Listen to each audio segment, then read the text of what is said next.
Welcome to the Poisoner's Cabinet. I'm Sinead. And I'm Nick. And this is your weekly podcast exploring the lives of the great poisoners, macabre murders and captivating crimes from across the centuries and creating curious cocktails inspired by the dust. And it's episode 278.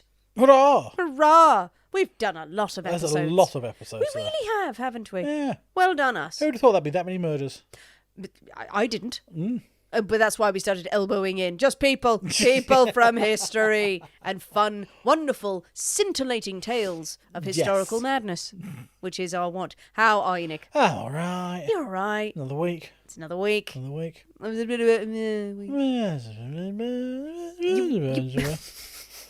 You were saying when I came in, it is a bit of a week where everyone's just kind of gone, no, I don't want I can't be asked this I week. don't want to. Like, not us. You know, we get on me with as well. stuff.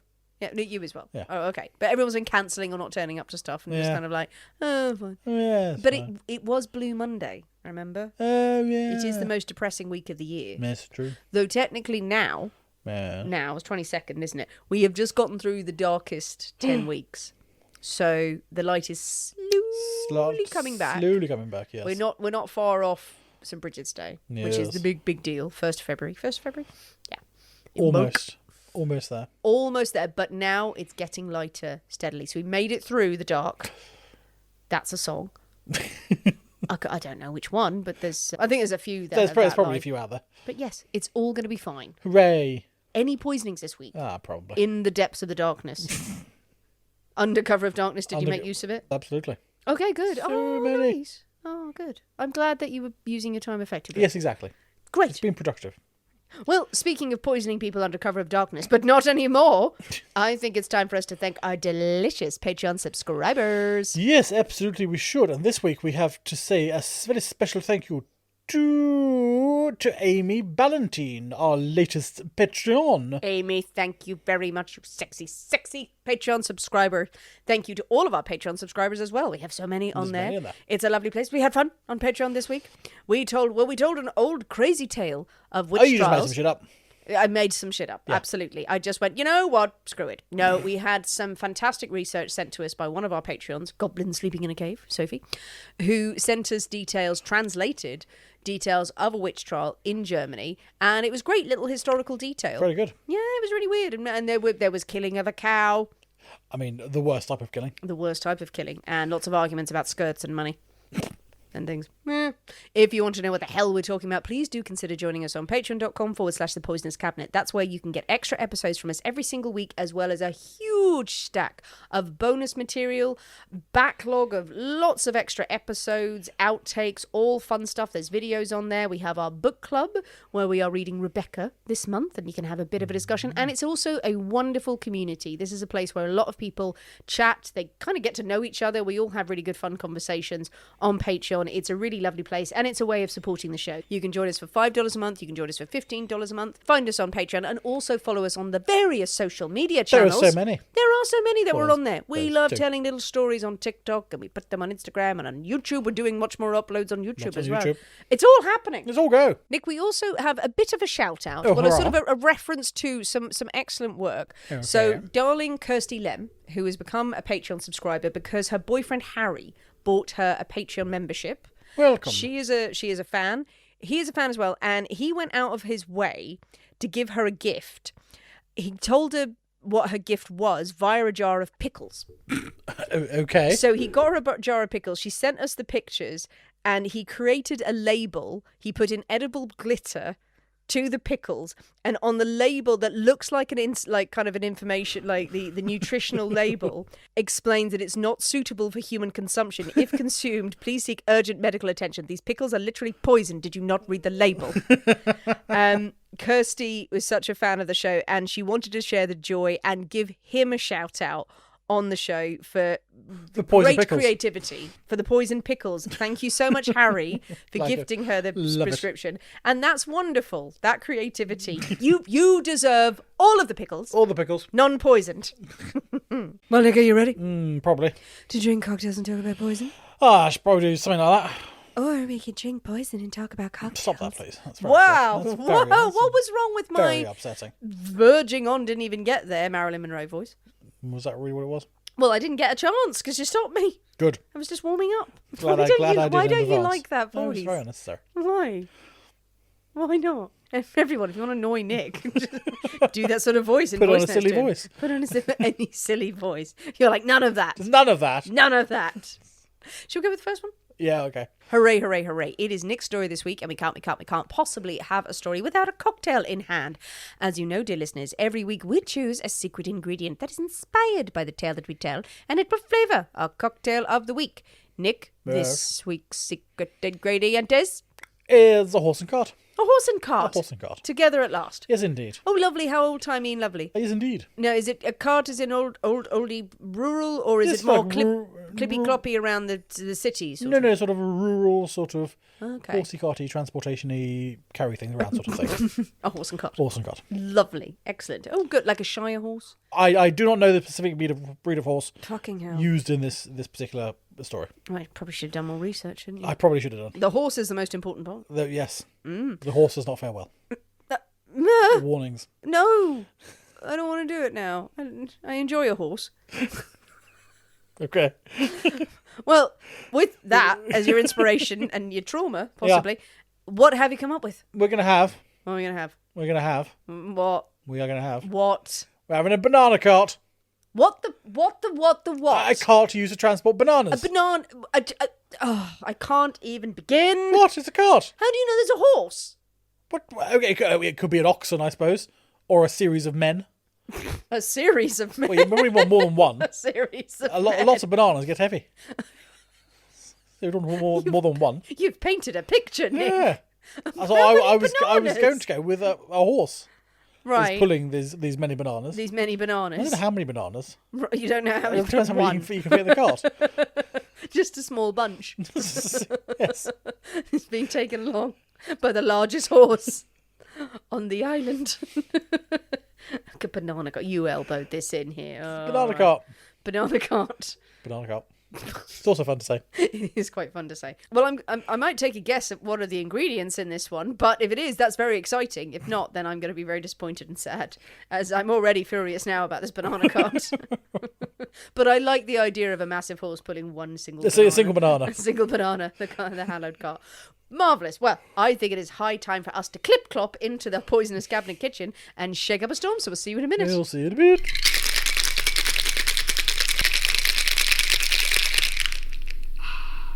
And we're back. Hello. Well, Nick. Yes. The banana cart. Banana cart. Banana cart. It Banana is cart. fun to It say. is fun to say. Banana cart. Okay, with a huge horse in front of it. Okay, so it looks banana coloured. It looks banana coloured. Is there going to be banana in it? Have we We'll finally find out. used the banana liqueur for maybe the fourth time in 6 years? To be honest, it's got the banana has got a lot better use than some of the other fruity liqueurs in there, like the lychee and stuff like that, Yes, which had that is actually been very used true. once. Been used probably 5 or 6 times, I think, the banana. Well, we've really tried to use the banana. We put it in the Boulevardier, haven't we? Yeah, We've tried, indeed. we say the banana has many uses. It does have many uses. Lychee, not so much. Lychee, more restrained. But yeah. But this, okay, well, it is yellowy, like banana. It is the colour of bananas. It is the colour of bananas. I've got some ideas, Okay. but I think we should dive in. What does it smell like? Smells of banana. Does it smell of banana? I'm not getting an overly banana-y smell. No, I'm not getting an overly banana-y smell. Oh, all right. Well, we'll just have to see. Yes, indeed. Merry Christmas. Okay, Merry Christmas. Banana cart to you. Ooh, that's quite nice. It's surprising. It is Oh, I'm nice. definitely getting a banana. Getting a banana twang in the back. What was funny about that? I don't know. It's the way you said it. It's an entirely reasonable thing to say. It's like an old. I don't know. It was like a woman in a sitcom from the 70s. Oh, I'm definitely getting a banana. Getting a banana in the back Getting a there. banana. Oh, we're a classy family. A banana's for everyone. Banana in the back. Oh, Jesus Christ. Okay. Ooh, I like that. It is nice. That's very nice, but it's very confusing. I think I would have been really thrown had it not been called the banana cart to actually pinpoint that that's banana. Yeah. Because as soon as because now I know, I'm just like, it is banana-y, but it's not just. It's not just a glass of banana. I fear I would have spotted that. So there are You other had things just in handed me a whole banana in a glass. Right, drink that. I'm like, it's weird. It's solid. Yeah. But things complementing it, just sort of, yeah. Women. Oh, no, that works. Okay, so what else is in here? So the citrus. Is it lime? No. No, lemon. There's a lemon. Oh, shut up. Lemon. Okay. It's going to be one of the two. I know, but I get it wrong every time. You do.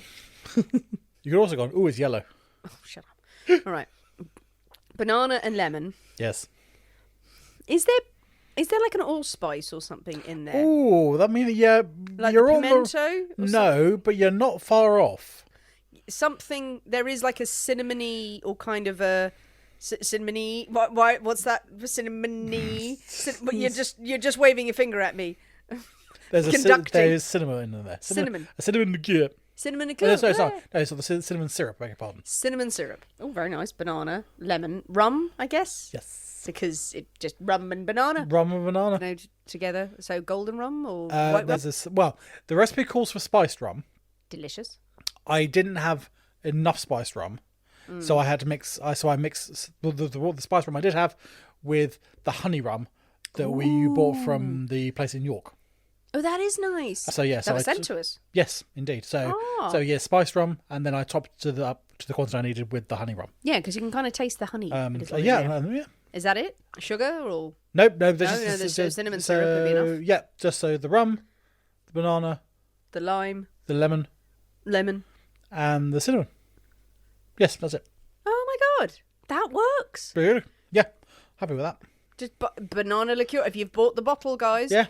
And that has so many uses. It does. I mean, it has a surprising number of uses. Surprising amount of uses, the banana. I think we must remember that next time people ask us about the surprises. Yeah, just random things you should have in your cupboard. You Bottle would of think banana liqueur. banana would only ever be in the tiki cocktails or the silly 70s cocktails that people dragged out, like some twist on a pina colada. It has some surprisingly good uses. That is really good. And again, people, if you're not a... Look, I mean, if you hated banana to your core... You taste the banana, but it's not giving banana milkshake. No, it's not overly banana. It's not where you just go, there's nothing but banana in here and synthetic. No, it's good. Yeah, it's got the complexity of a damn good cocktail. That's probably the first good one we've had since this Christmas. The first solid success. Solid success, yeah. 100%. I think last week's one was fine. It was interesting. It was all right, but it was all right. Wouldn't make it again. I'll make again. Yeah, we'll make some more in the break. I say you. No, you. I've already made. It's going to be me, isn't it? It's going to be you. With the banana cart. With the banana cart. Firmly in hand. Leading the horse. Yes. Or the collection of men. Or the collection of men. The collection of men. Tempting them along with a carrot. Or another banana. Down the road. Is it time for a story, It's definitely time for a story. Yay. And I have a confession to make. Right. There are no bananas in this story. I was going to ask. There's a cart. There's a horse and cart. There's a horse and cart. There's no bananas. But no Can I insert... I was going to... Oh, dear. Can you, as you wish. Can I insert Preferably a banana? not live on the podcast. I didn't mean to say that, but I'll add a banana to the story. Right. If you wish. Whenever you feel appropriate, you can just yell banana. It does feel like a game show. Yeah. I'll play the banana card. Well, let's see how inappropriate this gets.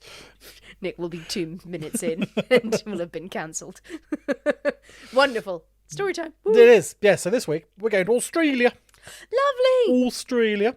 Maybe just say it nicely. No, Australia. Australia. All our lovely Australian fans, sorry. Scout, we love you. And we're going to the small rural town of Gatton. Gatton. In Queensland. Ooh. Nice. It's about 60 miles from Brisbane on Australia's west coast. It is Christmas 1898. Ooh, very nice. Yes, Christmas 1898. And the Murphy family have gathered at the family farm at Blackfellows Creek. Oh, that doesn't sound good. Which is about 8 miles outside of Gatton. Now, the town of Gatton itself had originally started as a small little rest stop used for just sort of watering horses on their long journeys out of Brisbane and things, because Australia, big place. And so it's a little rest stop, but it had slowly grown. In 1875, the railroad came along. Oh, your favourite? My favourite place. Yeah, and then after that, the town sort of really took off. The Murphy family settled in Gatton because the patriarch, Daniel Murphy Sr., he had been one of the labourers on the railroad. And as he was going, ooh, this would be a nice place to live, he had obviously seen the opportunities that were going to come in this new town. And so he decided, yes, this is where I'm going to settle. He met Mary Holland, who was working as a domestic servant. The couple married around 1866, and they settled on their new 300-acre farm just outside Gatton. And over the following years, the farm prospered. It was really, really successful. The couple went on to have 10 children. Ooh. So you've got Polly, William, Michael, Nora, Patrick, Daniel, Jeremiah, Ellen, John, and Catherine. Good names. Good, solid names. Good, solid names. Yeah. And also, they have a farm. They're like, we better shoot out a lot of We kids. need a lot of labourers for It's this 300 farm. acres. Jesus Yes. Christ. Yeah. We need a lot of workers for this place. So in 1898, when our story takes place, all but 2 of the children are still living at home. So the youngest one, by this point, is around about 13. The oldest, Polly, is in her 30s. So you've got William, who is the second oldest. He's off. He works on a government farm nearby, but he lives away from home. And Daniel, he is a police officer. He's a police constable in Brisbane, so he lives in the city.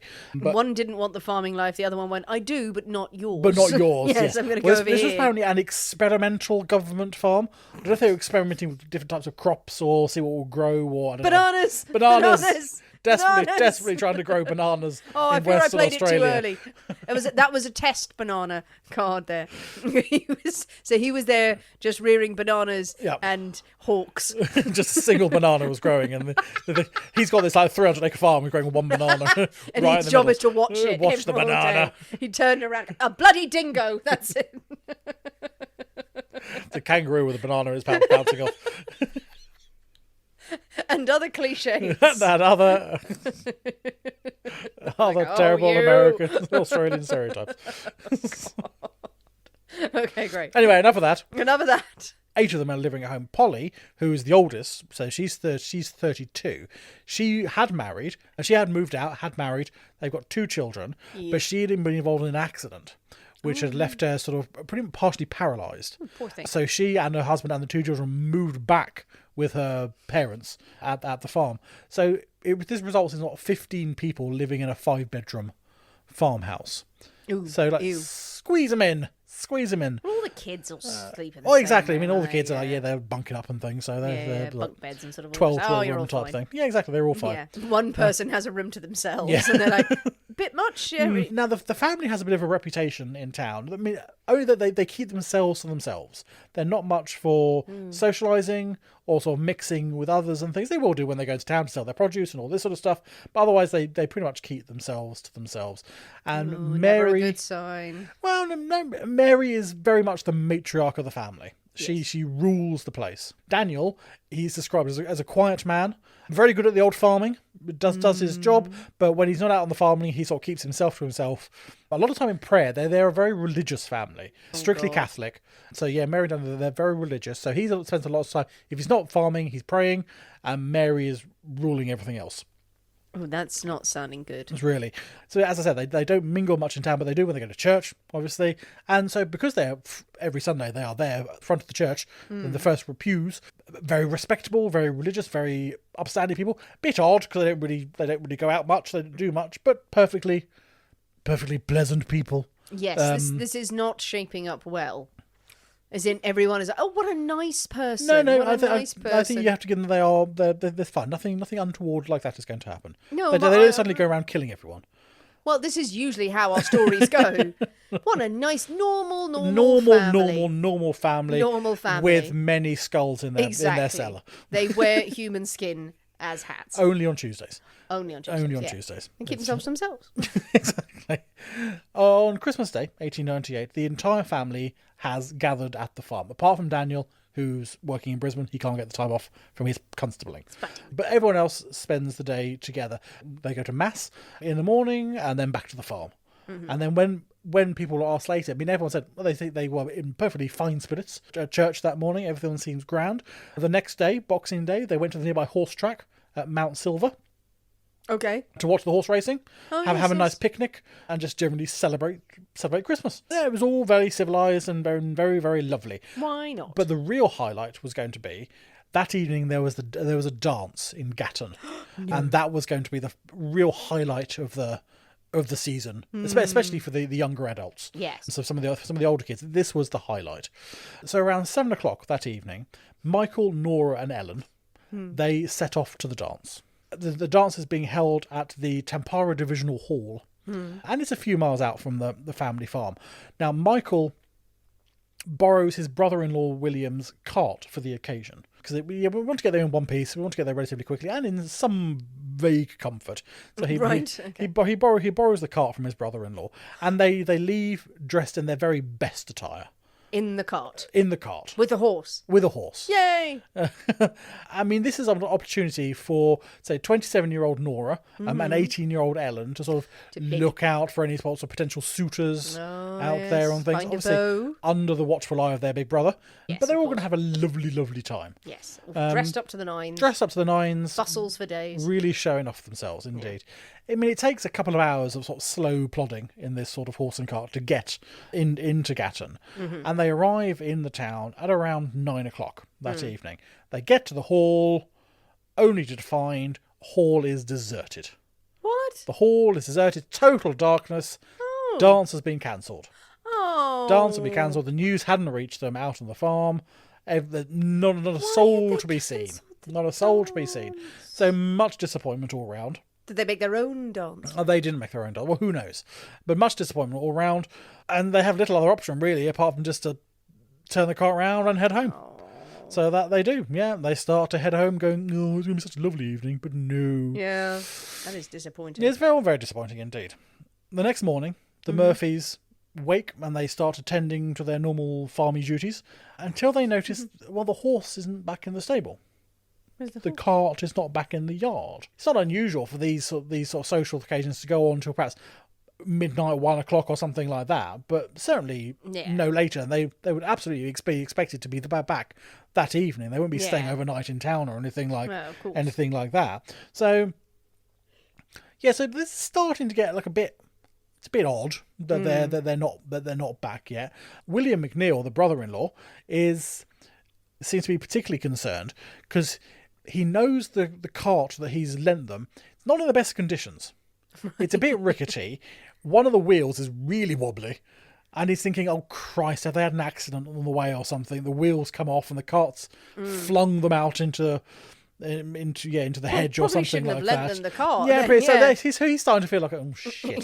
It was tied together with a bit of string. Exactly. It wobble off into the distance. It was very, very, very rustic. This thing. So, but the others go, no, it's fine. Man. So I mean, they're half expecting to see them sort of like traipse up the path, sort of after having either that or after having slept in a hedge. Because the cart broke down on the way home and they didn't want to walk in the dark or something. So they spent the night in a hedge and now walking back. But annoyed, but really, really annoyed. But it gets to like 8, 9 o'clock and there's still no sign. Oh, God. And at this point, Mary's going, okay, something's wrong. Yeah. Something's off here. So she asks William, okay, can you take one of the horses, get right into town, see if you can track him down. See what's going on. So off he goes.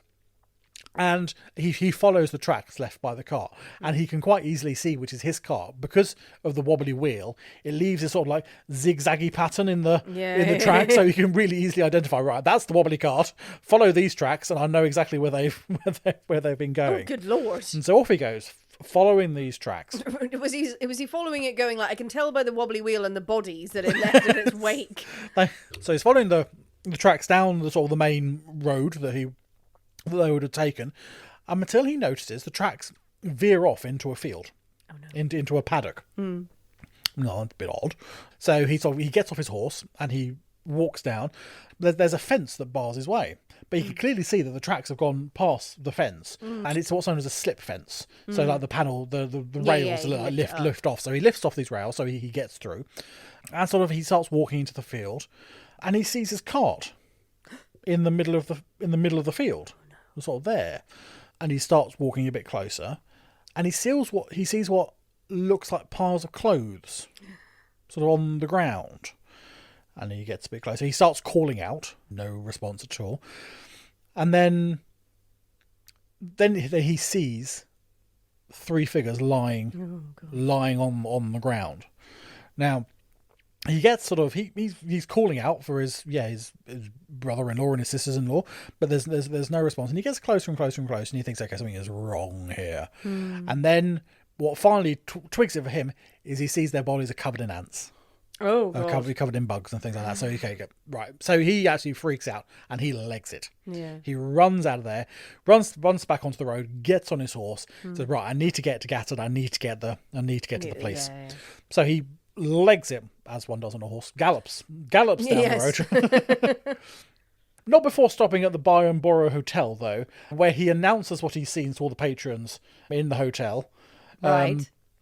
Oh my God, there's three Murphys, they're lying in a field. I'm going to find the police. Now, obviously, all the people go, oh my God, that sounds amazing. Yeah. And the hotel empties. Yeah, to run out there.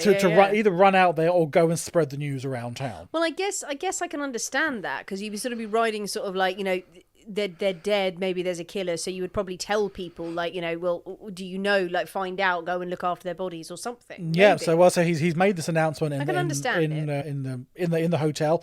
He makes it to the police station where he finds a Sergeant Arrell on duty. Tells the sergeant what's happened, and the both of them quickly get on their horses and ride back to the paddock. When they arrive, they find pretty much half the town now in this paddock, poking around, having a look, seeing what's going on, going, oh, look, are they dead?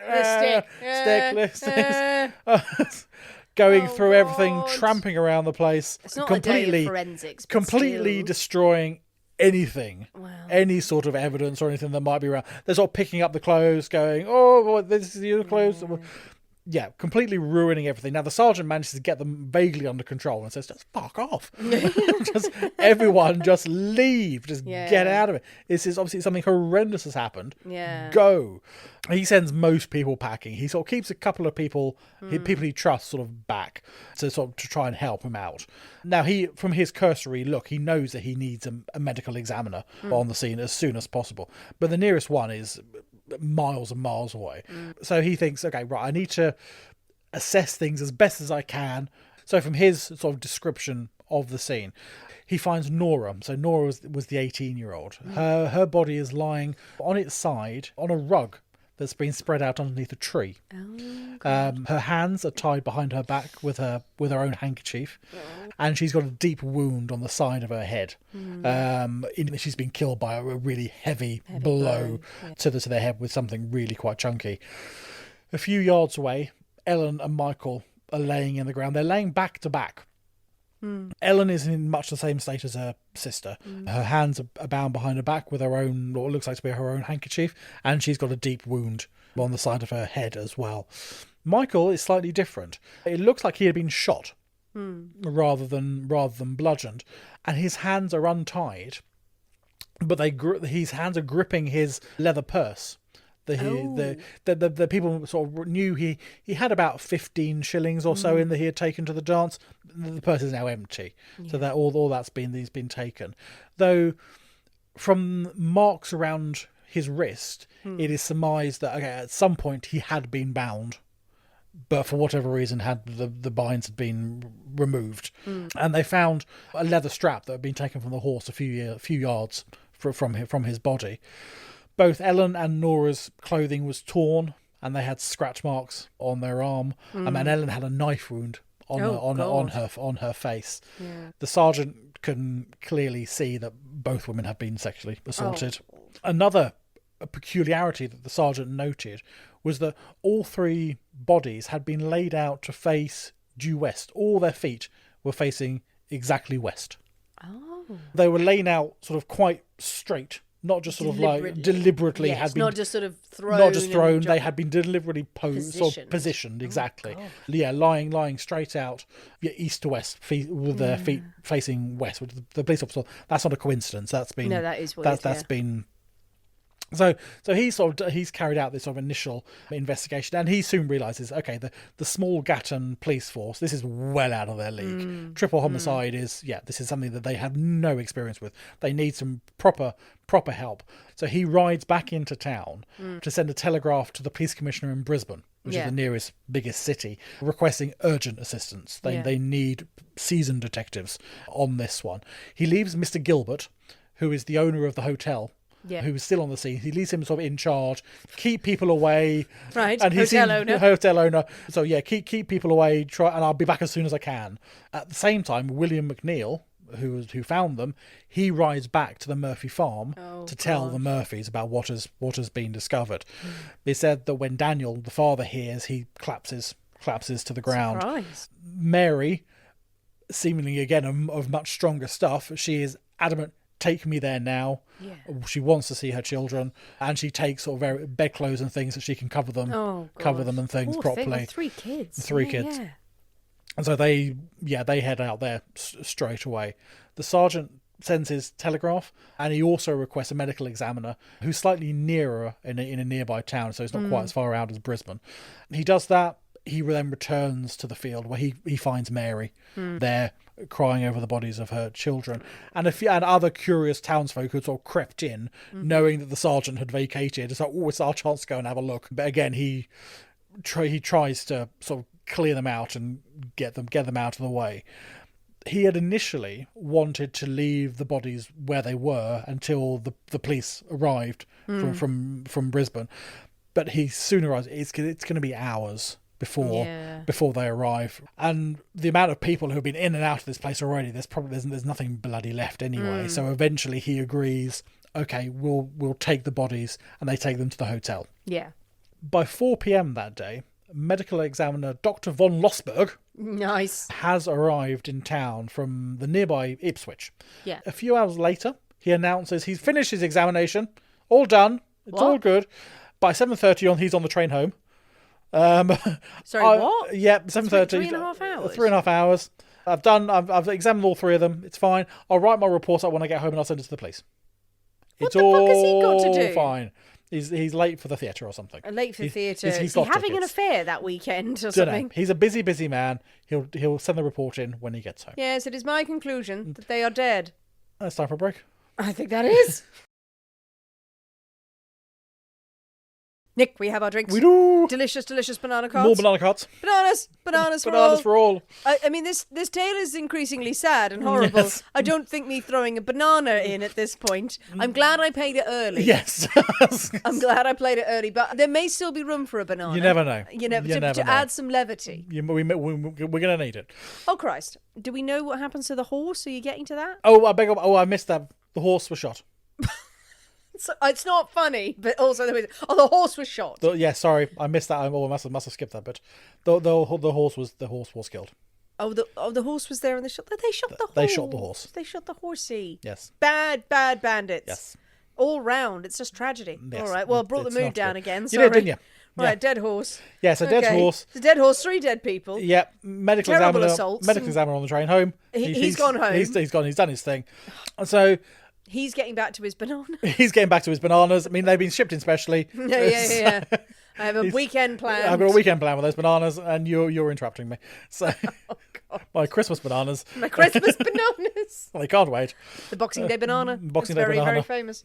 Okay, right. Yeah, so obviously, things are moving quite a pace in Gatton. Yeah. You know, things in Brisbane, things are not moving so swiftly. No. Daniel Murphy, one of the sons, now he's a constable in Brisbane. He has received a telegraph from a family friend informing him of this tragedy of what has happened at home, and he has been to his bosses and he's requested time off and it's been granted, and he is now desperate to get home.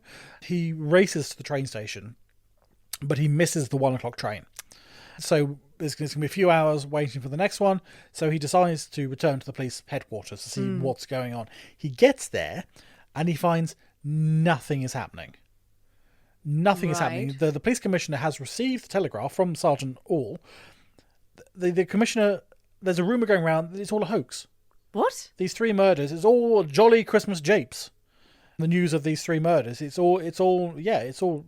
Now Daniel goes, no, my brother and 2 sisters are dead. Jesus. This is not a prank telegraph that you've received. The inspector does not take his word for it and says, okay, what? Well, no, we need clarification from Gatton. We need confirmation that there are 3 dead people before we bother to get on the train. How much more clarification do you need? Well, it's not come through official channels, you see. So he's standing there going, official, siblings, yes, dead. I'm also I'm a police constable. I'm a police constable, and my family aren't going to extend this kind of joke to me. So the inspector goes, no, we need to get it through proper channels. So a telegraph is sent back, and then to Gatton, Sergeant gets the telegraph and goes, yes, no, this is real. This is real. Get your ass on the fucking train. Yeah. That whole thing takes about 5 hours. Does Gatton have a terrible curse? Because it says the medical examiner wants to get the hell out of Dodge.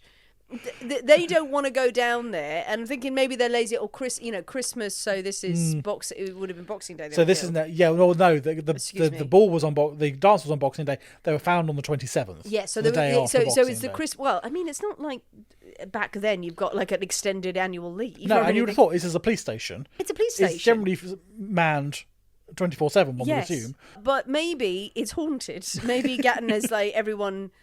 Feels like you away. get a terrible... If you go there, then You'll everyone will think you're a nerd or something like that. So, I mean, eventually they go, oh, right, it's real. Right. So, at about just gone midnight on the 28th, the train leaves from Brisbane to get the inspectors. And they eventually arrive there at around 7:30. That morning on the 28th. Now, this is a full sort of almost 24 hours since the bodies have been discovered. So, and all in that 24 hours, because there had been a medical examination, a doctor had come and performed his exam. This had been relayed to the magistrates. The magistrate had released the bodies for burial. What? Well, thinking, the medical examiner has done what he needs to do. He signed off, and we're getting his report. Therefore, okay, fine, let's bury them. What's wrong with everyone? So when the inspector, I suppose the mother is going to want a Catholic thing. It's going to be like get them in the ground. And also the terrible things they've gone through. Give them rest. Get them around. They need to be put to rest. The medical examiner has signed off. He's done what he needs to do apparently. So there's nothing stopping them. To carrying on with the funerals. So when the inspector, and it's Inspector Frederick Urquhart, when he arrives in town, he arrives just as the funerals are starting. Right. And the bodies are being buried. Now he examines what sort of scant evidence has been retrieved, and he starts reading through the report from Dr. von Lossberg, and he comes to the conclusion that obviously the doctor had theatre tickets that evening, because this report is the most cursory, perfunctory sort of examination. There's no internal examination done at all. It's just like, okay, what can I see on the outside? Oh yeah, big clout to the head. Well, anyone else could have said that. Exactly, and exactly what the sergeant did is there's nothing that the sergeant hadn't surmised in his sort of findings as well. And so the inspector goes, "I'm really sorry. I know you've just buried them," but he orders them to be exhumed. So they've just been buried. Dig them up. And good for him for actually doing it. And he does. I mean, it's awful, but it's still like... And he thinks, well, this needs to be done. And he gets a Dr. Ray, and Dr. Ray is the chief government medical officer. So he is incredibly senior, and he knows what he's doing. And he's brought in to perform the autopsies. So, he confirms that, yes, Michael had indeed been shot. He had also been clobbered around the head as well. But he's able to retrieve a .38 caliber bullet from actually inside Michael's skull, and it's the same caliber that was used to shoot the horse. As well, so the same gun that has been used. I said that. And the doctor is also able to ascertain that he believes the perpetrator is left-handed. From the direction of the blows and things, he thinks the perpetrator is left-handed. And police go, okay, that's great. Yeah. Because there's not many of them. And they're all weird. They're all wrong-uns. They're all wrong. Evil, famously sinister. Yeah. So he's got his more formal autopsies report now. Right. The inspector sends a telegram back to his superiors in Brisbane. Circumstances point to premeditation. Details most atrocious. There is so far nothing to lay hold of. That's his initial assessment of the whole thing. Okay, so yes, premeditation. Okay. Premeditation is not very nice. No idea what we're going with it. Planned then, yes. Thinking that rather than a random robbery. Yeah, so he thinks it's planned. It was plotted. But yeah. Oh, good lord. Now, unsurprisingly, the murders soon start appearing in the press. This is obviously something quite sensational, and it doesn't take long before it's all over Australia, and the police are inundated with letters from a multitude of armchair detectives who go, well, I think it was this person. Have you ever met these people? No. Where do you live? I live in Sydney. That's miles away. You have no idea what you're talking about. But like any big but story. yeah, they just get letter upon letter going, oh, I think it was this. But there are some letters from local people as well who go, well, I know the family and blah, blah, blah. Those letters are terrible. Yes. He said he knows the family and blah, blah, Blah, blah, blah, blah, blah. Can't do a lot with this. Make up the shit. So he said that.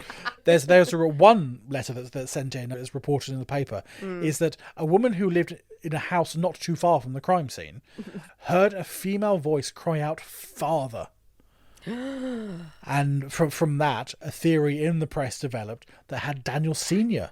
had he murdered his own children. I mean, it's a great twist, but also any fucker can say, she said this a generic name, or like. Now, I mean, obviously Daniel strenuously denies being involved in the murder of his children, and the police are also quick to dismiss this, going, no, that makes no sense. There's no evidence towards this at all. Yeah, so no, we don't think it's him. I mean, it's a very sensational twist. It's a very it plays into that they kept themselves to themselves. Yeah, well, exactly. And difficulty is though because this comes out in the paper. Oh yeah, Daniel was the father. Police were investigating. Police weren't investigating. Police have said we'll ask you some questions. No, it wasn't you, sort of thing. But because of the responses getting in the paper, it makes the Murphy family completely sort of closes ranks, and they sort of refuse to have any further dealings with the police at all, sort of answering questions and stuff like that. They completely sort of shut down, which to outsiders makes them look more guilty. Well, yeah, really. Oh, they're not talking. They're not talking to the police, or they must have something to hide. Oh, okay, well, this is. Yeah, they haven't really mingled with people in the first place. Yeah, exactly. So the family is looking increasingly guilty. Even though there's happened to the kids, sorry, also. Then the 7th of January, which is about 10 days after the Murphys' bodies have been found, another body is discovered. What? 15-year-old Alfred Hill. Now, he's found about 40 miles away from Gatton. Okay. But his pony has been shot through the eyes. He has been shot. Well, sorry, between the eyes, not through the eyes, between the eyes. I was going to say, which is the same as the horse from the Murphys. Alfred himself was shot with a .38 caliber bullet, .38 caliber gun, same caliber as killed the Murphys. What the police find most interesting is that he was also aligned on an east-west sort of direction. His body had been positioned in this same, with his feet pointing west. Now, so due to these similarities in the gun, similarities in the positioning, police suspect that the same culprit is involved in both cases. Press also make this connection, and they attack the authorities. The delay in them doing anything. If you had done your job faster, then Alfred wouldn't have succumbed to his fate, sort of thing. A few days after the discovery of Alfred's body, the Brisbane Courier writes, the police have failed to justify their existence as guardians of the public peace in the two tragedies. At the Gatton, the possibilities of successful detection were made nearly hopeless at the commencement. But lack of organisation, which allowed tracks to be obliterated and clues to be destroyed, while the post-mortem examination of the bodies seems to be little better than perfunctory. So the press is really starting to go out after the police about you need to do better. Now, Inspector Urquhart, he concludes that these 4 murders, he thinks it's a transient labourer, someone who's just wandering around the place, and his focus falls on a man called Richard Burgess. Now, he's an ex-convict, and he had arrived in the area in December. He had been released from prison at the end of November after a 6-month sentence for rape in about 20 miles from Gatton. So he'd been released and he was known to be in the area. His movements were quite difficult to track. Obviously, he was going so frequently from place to place. But he was arrested on the 6th of January, not far from where Alfred was found. He was arrested for peculiar behaviour. Right. What that peculiar behaviour consisted of, don't know. But police also managed to find a witness who said they saw someone who looked like Burgess lurking around where Alfred Hill was murdered. Okay. But now this connection, so he's been seen around the area, and he's got a history of being he's a wrong 'un. Leads the detective to go, right, he's our man. He's our man. We've seen it many times over, haven't we? Suspicious person, let's pin everything on them. So he is arrested. He's arrested initially for stealing a saddle. But because he's incarcerated, they gives the police time to try and sort of build a case and find some evidence against him. What they do find, though, is he has got a cast iron alibi for the Gatton murders. Yeah. He was nowhere near. He was actually in Brisbane at the time, and he's got many people who vouch that he was in Brisbane on Boxing Day. He was not there, and they are forced to release him. He's not our man, and he is released without charge. It then comes to light that the victim, Michael Murphy, who until now had been considered a bit of a sort of the soul of integrity, he had actually been having several affairs with women in Gatton, unmarried women in Gatton, and may have fathered several illegitimate children. Okay. One pregnancy, in fact, resulted in the death of a young woman, Kate, in childbirth. Oh, no. She didn't survive childbirth, and it's thought that had one of these women's families sort of discovered it was Michael? Had they decided to take their revenge? It's a very brutal revenge on Michael and his two sisters. Yeah, to assault the two sisters, murder them, and the horse. Yeah, and kill the horse. So people think, what's the ritualistic side of it? Well, when we say ritualistic, is in the this east-west thing. So I think, so it's a possibility, but again, the brutality of the whole thing seems somewhat extreme for that. So you can think, okay, if you want to do that, shoot Michael. If you were so inclined to get your revenge on your daughter or your sister who was being through this, you've lost but why someone, would you? Why should your siblings stay? Like, watch the torment or something? Potentially. So had this been sort of revenge for Michael's philandering ways, again, it's a theory that comes to nothing, really. Another theory that's brought out is that Nora Murphy, the youngest of the girls, she had brought on the attack. Now, what? It would seem that she had been tormenting one of her teachers, an old teacher of hers. Nora had written letters to a Brisbane paper attacking the character of this teacher, saying she's a shit teacher, she's terrible, she's done all these awful things, and these letters are published, resulting in the teacher has a breakdown due to the impact of these letters and is committed to an asylum. Right. Apparently, these teachers' two sisters vow revenge on Nora, who has sent their sister mad and resulted in her having this breakdown. So have they hired people to do this? So have they hired someone, or have they again? It's a theory that goes nowhere. But it seems like the family had more enemies than would thought. It certainly seems. So all these sort of skeletons keep coming out of the closet. So obviously they're not didn't keep as much to themselves. Not this simple lovely. But as we said, lovely salt of the earth. No one, but didn't bother anyone. The son's having his way with various women. He's a young man, fine, okay, but obviously not taking precautions, and then can't. Yeah. But obviously upsetting people. Yeah. The daughter's tormenting her teachers. And that's very nasty behaviour. They're not the sort of the God-fearing family, innocent family that they had been perceived to be. These things are coming out. We say innocent is in kind of like they're not the sweetness and light. Yes, exactly. No one deserves to be murdered. Obviously. No. Now, one of the most probable suspects was again a drifter, a chap called Thomas Day. Now, he had been in Gatton for much of December. He had been working for the butcher, Mr. Clark, and he was a strong, fit young man, which made him ideal for the work of slaughtering animals all day and sort of ripping apart cows.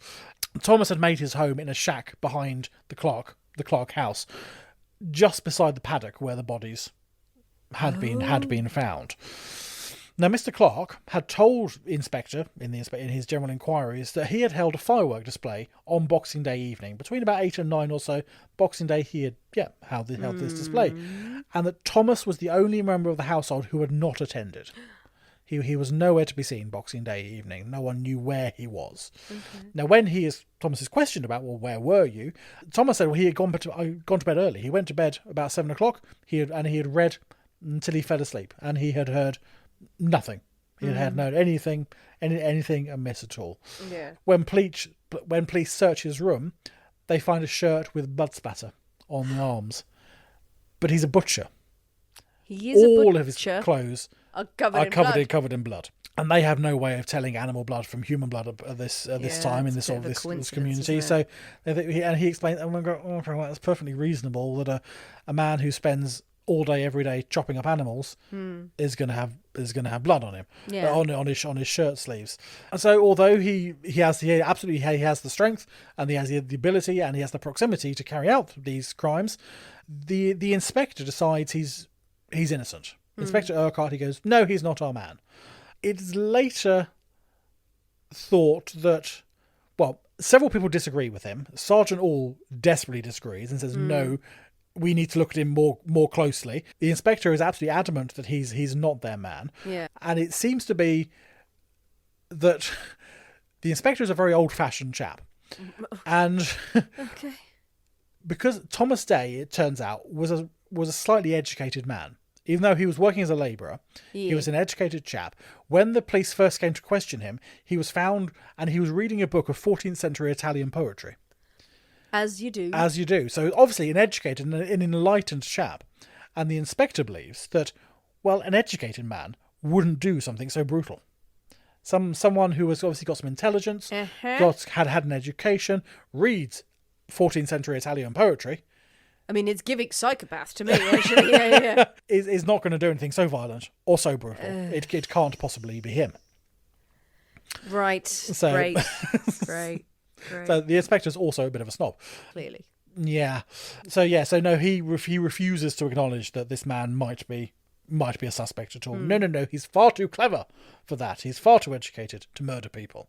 In 1899, a royal commission is established to look into the failures of the investigation in what has become known as the Gatton tragedy. And when asked to explain why haven't you solved this case, Inspector Urquhart, he replies, "We have failed because from the very outset we had no chance of success." What the fuck? We failed because it was far too fucking difficult. Says the inspector. You can't really argue with that, can you? Going, no, this has been unsolvable from the start. Like, well, try a bit harder. Try. The commission also goes on to say that the Queensland Police Service suffers from a lack of cohesion and efficient organisation to enable them to cope with serious crimes in such a manner as the people of the colony are entitled to expect. Okay. No ways, the police force is shit. The commission also recommend that Urquhart be transferred elsewhere and then a more competent person be brought in to lead the investigative department. Yes. Just sweep out the deadwood here. Sweep it out. Yes, you're actually not that good, are you? So off you go now. The case is unsolvable. The case is unsolvable. You've only just started. Yes, but it never is solved. Oh, the Gatton murders, I knew you were going to say that. As well as that of Alfred Hill, remain unsolved to this day. I'm not happy about that. I'm sure not. I'm sure they're not either. It was the banana. Oh, for fuck's sake. So, yes. Stop bringing unsolved murders to the podcast. Next time it's your episode, I want a fully solvable murder. I want a solvable murder. Oh, God. I do love them, though. I do love an unsolved murder. Oh, what is going on there? Lots gone on. Lots uncovered. So the three of them... Okay, so there's terrible assault on the girls, the murder of all of them, and the horse. The positioning of them to the west. Yeah. Why? Why to the west? I don't know any reason for that. Nope. And then Alfred Hill seems the same. It's the same gun. Also the same caliber of gun and the same positioning of body. Yeah. If it was Thomas who's the butcher or who's Thomas Day was the butcher. Yep. So he's in proximity to the Gatton ones. To the Gatton ones. So he's got some weird thing that he does that. But then why does he go 40 miles? 40 miles from the young lad. 40 miles spreads his net a bit. Why on earth would you commit a crime on your own doorstep? Why would you do that? I don't know if if it's the released former convict. Or the guy who was accused of Alfred's murder. He had this cast iron alibi in Brisbane, so he wasn't there. He wasn't there. So how is it the two of them are similar, or is it just That's the thing of the reporting at the time. Did they find Alfred and kind of put two and two together and make five? Well, yes, absolutely. I think he's a strong young man, and he's nearby. Yes. Therefore, okay, it must be him, sort of thing. Now, there's no indication. With Alfred, is there a link there? I'm also thinking with Alfred is then like if he's been robbed, then you kill him. It's correct me if I'm wrong here. It's rare to kill the horse. Yeah, I mean, horse is absolutely. Yeah, I money. mean, the horse. The Yeah, horse absolutely. is valuable. Yeah, the horse is valuable, and both of them. Yeah, Alfred's pony and the horse from the Gatton farm. Yeah, both so killed. they shoot them, and then he may fall, so he happens to be pointing west. You don't know, but do they're saying he was positioned? No, in all cases they're saying they're positioned quite sort of rigidly. So there's a link there. So sort of, yeah, not just I've tumbled off my horse and I'm lying on the ground. No, these are definite positionings. Only the two. That's the thing. That of no the other cases that are linked to No it? other cases that are linked to it before or since have been identified. I mean, is it a case of someone, whether it's a serial killer who is passing through and is just doing that, Potentially. Opportunist, and then the reason we don't catch them is because they're dead. Maybe so. Absolutely. Yeah, someone's, yeah, as I say, The bitterest pill. The inspector was convinced it was a transient sort of, just a chap who passing through. So yeah, was it just Saw an opportunity, took it. Yeah. So three young people returning home in this pitch dark. Well, it's going to be pitch dark at that time. Young man, you're looking sort of 10 o'clock in the evening or so. Yeah. So always say it's middle of the summer over there, so you're looking a little bit light, dusky, sort of like 9-10 o'clock. Yeah. So, or is it a gang? It could be a group of people. Is it a group of people? This is true. Yeah. No, yeah, I mean, it's just the inspector who thinks it's a single person, but absolutely it could be multiple people. Yeah. To take on 3 people, but I suppose as I said, it's like, a young man and 2 girls. Well, Intimidation. but 2 girls who are used to working on the farm, so they're not exactly they're not defenseless. They're not defenseless, and so you're 27 and 18. Yeah. So they're gonna fight like fuck. But the cart is brought into the field. Yes. The cart is taken all the way into the field. One person. I'm really getting into this now. Yeah. How could I don't know? It feels like there's more than one person, because how do you get, as you said, there's the 3 of them. They're not defenseless little flowers. But if someone's got a gun in your face, or someone's got a gun, if Michael's... One person with a gun to say, we'll go in there, because then I suppose you would be turning around like, we'll just fucking raw and just like, get the horse to gallop in a rickety old car. But if sort of Michael's up front sort of driving, or whatever you do with the carts, but he's got a gun to his head... I guess if he hops up and then he has the gun to his head, then your sisters are gonna do what you're told. Really, if you've got someone's got a gun to your brother's head, you're gonna do what you're told. It just seems like, I don't want to dwell on what happens afterwards there, but then just one person. I don't know. It just feels like it could be. It could be multiple people. It's such a strange thing to have coordinated all of that, but then one guy later, and then nothing. And then nothing. That's so weird. Unless it was the family. I mean, why? Why? Yeah, indeed. That is the question as to why would the. Well, I guess you lean into all of the the absolute true crime documentariness of it, of everything that we do. You lean into all of the speculation, which isn't fair, but you got nothing here. On one hand, they're a happy, keep to themselves family. They're farmers, they're all going to work together, they're all religious, they all deal with stuff. Everyone says they never speak to them and they never hear from them, so what's going on the farm? And have the young ones got out to the dance, enraged the family in some way? I don't mean they're not just, I mean they're not. Why would you do it that night? Yeah. Why would that happen? And also, I mean, they're not sort of like, they don't seem to be, you can't go out anywhere, because they were all at the horse races that day. So it's not as if they're like, church and back to the farm, don't talk to anyone. It doesn't seem to fit. So it doesn't seem to fit that is the sort of the family would be punishing them for anything or needed to, I don't know. But yeah, that doesn't seem to gel in my head.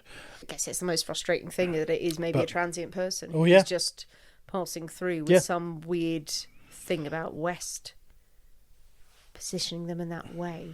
But then, serial killers, people who are damaged, have some sort of weird reverence and weird things to kind of to cure it. Sort of like it's like the still axe murderers and everything. Why were the mirrors covered? Yeah. Why did they do that? Dunno. Oh, it's a thinker. Oh, we just don't know. Well, what do you think, people? What do you think of the story of the Gatton tragedy, the Gatton massacre? Murders, Gatton tragedy, yes. Do you think... Well, Gatton definitely has a terrible curse now. It's a terrible place, yes, absolutely. Many dead people. What do you think has happened? Do you have theories about what could have befallen all of the victims in this story. Do you think there's any link with the family maybe that we've missed? I mean, it's an easy and sensational route to take. There's a lot of writing about this. There are documentaries, there are books. There's a documentary I want to watch, actually. Yeah, so there's lots of stuff on YouTube and things like that. Yeah. And I'm sure probably in Australia it's probably quite a well-known thing. I would imagine a well-known occurrence. So if you are in Australia, have you heard of this one before? Is there anything that we haven't covered? So please do let us know. Yes, please weigh in if you're in Australia, and if there is more talk, if there's angles that we haven't covered, if there's even lots more, we can there's a lot of information out there. Absolutely, we could do more on it. But what do you think? Do you think it's the family? Do you think it was just a random person? Do you think there's other angles that we haven't explored? The revenge of the townsfolk. Oh, for what? Well, for Michael's shenanigans and Nora's sending teachers insane. Yeah, there's that weird activity of them. Is that really warranted? It's a very strange energy. It's quite a dramatic way to get your revenge. But then again, Nora, it's all strange. It's all strange. Or was it the banana? Was it the phantom banana attacks again in a very horrific way?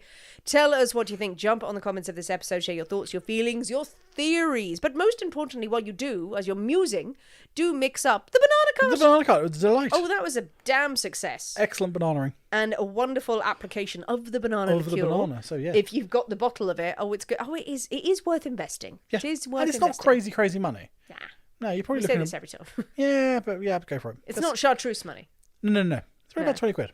Yeah. Get some banana in your life. Yes. Recipes will be coming soon. Yes. There's some work at foot. There is a plan. Don't you worry, people. But if you are enjoying cocktails, if you've got cocktail questions for us, you can, of course, message us. You can ask us what we think, all our feelings on it. And if you need help putting something together for a soiree or for an investigation. Yes. If you need a stiff drink, let us know. Do join us on Patreon. If you haven't already, follow us on the various social media channels. But if you have suggestions for the show, or if you want a shout out, if you want anything from us, do let us know. And if there's anything, if you've sent us a shout out or any sort of suggestions of stories in the past, you feel we may have missed them, you are very welcome to send us reminders. Sometimes we get a lot through, and sometimes occasionally things get missed, and we don't want to miss out. So you can always let us know. Thanks for listening, guys. We have been the people inside the Poisoner's Cabinet. We will see you next week. And remember, your loved ones are trying to kill you. Bye.